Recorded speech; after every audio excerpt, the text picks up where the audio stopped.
Welcome back to our channel. ఈరోజు recipe వచ్చేసి instant రాగి ఇడ్లీ విత్ టమాటో చట్నీ.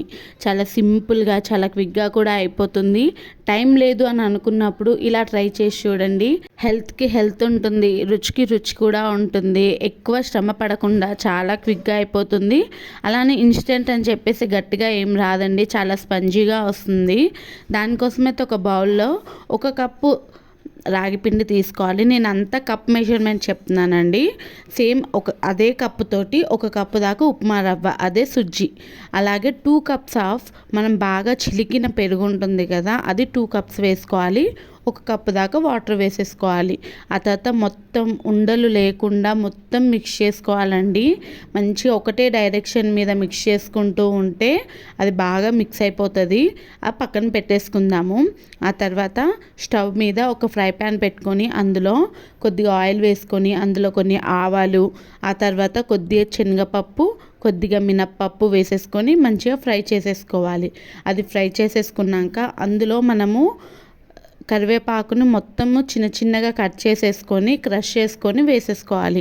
అది కూడా ఫ్రై అయిన తర్వాత అందులో మనం తురిమిన క్యారెట్ని వేసేసుకొని మంచిగా ఫ్రై చేసేసుకోవాలండి. క్యారెట్ పచ్చివాసన అంతా పోయేంత వరకు మంచిగా ఫ్రై చేసేసుకోవాలండి. మంచిగా ఫ్రై చేసేసుకొని ఇది పక్కన పెట్టేసుకోవాలి. ఇందాక మనం రాగి పిండిని కలిపి పెట్టుకున్నాం కదా, అది ఇప్పుడు మూత తీసి చూస్తే మొత్తం రవ్వ కూడా మొత్తం వాటర్ అంతా పీల్చేస్తుంది అనమాట.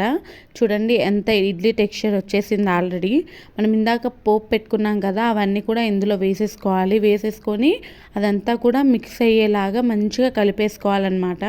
ఆ క్యారెట్, ఆ పప్పులు అన్నీ కూడా మిక్స్ అయ్యేలా కలిపేసుకోవాలి.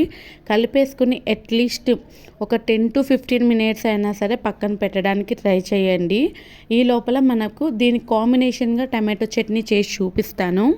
దానికోసం అయితే స్టవ్ మీద అదే ఫ్రై ప్యాన్ పెట్టుకొని కొద్దిగా ఆయిల్ వేసుకొని అందులో కొద్దిగా జీలకర్ర వేసుకోవాలి. ఆ చిటపట్లాడిన తర్వాత పచ్చిమిర్చిని ఇలా తుంచి వేసుకోవాలండి. తుంచి వేసుకోకపోతే పేలే అవకాశాలు ఉంటాయి కదా. అది కూడా ఫ్రై అయిపోయిన తర్వాత ఉల్లిపాయ ముక్కలు 1 కప్ వేసేసుకోవాలి. అంటే మీడియం సైజులో 1 ఉల్లిపాయని కట్ చేసి వేసుకోవాలి. ఆ తర్వాత ఒక మీడియం సైజులో 2, పెద్దవైతే 1.5 ఇలా సరిపోతుంది. అవి కూడా వేసేసుకొని మంచిగా అది మొత్తం టమాటా అంతా మగ్గిపోయేంత వరకు మొత్తం కలిపేసుకొని తర్వాత సాల్ట్ కొద్దిగా, పసుపు కొద్దిగా వేసేసుకొని మంచిగా కలిపేసుకోవాలి. కొన్ని వెల్లుల్లి రెబ్బలు కూడా వేసేసుకోవాలి. అది మీకు కనిపిస్తుంది కానీ వేసేది అనేది ఎడిట్ చేయడంలో పోయిందండి. ఆ తర్వాత అందులో కొద్దిగా వేయించుకున్న పుట్నాల పప్పును కూడా వేసేసుకొని మొత్తం కలిపేసుకోవాలి. అది చల్లారిన తర్వాత దాన్ని మిక్సీ చేసేసుకోవాలి.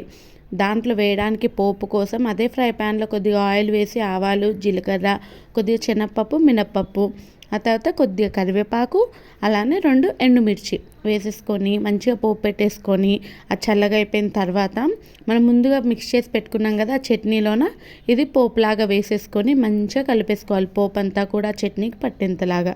చూసారు, చాలా అంటే చాలా టేస్టీగా ఉంటుందండి చట్నీ మాత్రం. ఓన్లీ దీనికనే కాదు, దోసకైనా సరే, ఇడ్లీకైనా సరే, వడకైనా సరే, పూరికైనా సరే చాలా అంటే చాలా టేస్టీగా ఉంటుంది. ఒక్కసారి ట్రై చేయండి. ఆ తర్వాత ఇడ్లీ బ్యాటర్ చూడండి మంచిగా మొత్తము వాటర్ కూడా మొత్తము పీల్చేసుకుంటుంది. ఇంకా దీంట్లో ఈనో వేస్తున్నా నేను. మీకు కావాలంటే కుకింగ్ సోడా కూడా వేసుకోవచ్చు, వంట సోడా. ఇది ఈనో యాక్టివేట్ అవ్వడానికి కొద్దిగా వాటర్ వేసేసి మొత్తం ఇప్పుడు కలిపేసుకోవాలన్నమాట. అది యాక్టివేట్ అయితేనే ఫార్మేషన్ అనేది వస్తుంది కదా. ఆ తర్వాత కొద్దిగా సాల్ట్ కూడా వేసేసుకొని మొత్తం కలిపేసుకోవాలి. మొత్తం కలిపేసుకున్న తర్వాత మన ఇడ్లీ పాత్రకి మంచిగా కొద్దిగా గీ వేసేసుకొని మంచిగా అప్లై చేసేసుకొని అందులో ఈ బ్యాటర్ అనేది కూడా ఇడ్లీలాగా వేసేసుకోవాలండి. ఇడ్లీలాగా వేసేసుకొని మ్యాక్సిమం ఒక 10 to 15 మినిట్స్ అలాగా హైలో పెట్టేసుకుంటే మన ఇడ్లీలు చాలా బాగా మెత్తగా, చాలా మృదువుగా మంచిగా వస్తాయండి. ఒక్కసారి అయితే మీరు చేసి చూడండి, మళ్ళీ మళ్ళీ ఇదే చేసుకోవాలనిపిస్తుంది. ఇన్స్టెంట్గా కూడా అయిపోతుంది కాబట్టి, ఎక్కువ టైం కూడా పట్టదు కాబట్టి ఒక్కసారి అయితే ట్రై చేసి మీకు ఎలా వచ్చిందో నా కామెంట్ బాక్స్లో అయితే షేర్ చేయడం మాత్రం అస్సలు మర్చిపోకండి. ఈ ఇడ్లీనని ఓన్లీ ఈ టమాటో చట్నీతోటే కాదు, కారం పొడితో కానీ, పల్లి చట్నీ, కొబ్బరి చట్నీ దేంట్లోకైనా హైలైట్ ఉంటుందండి.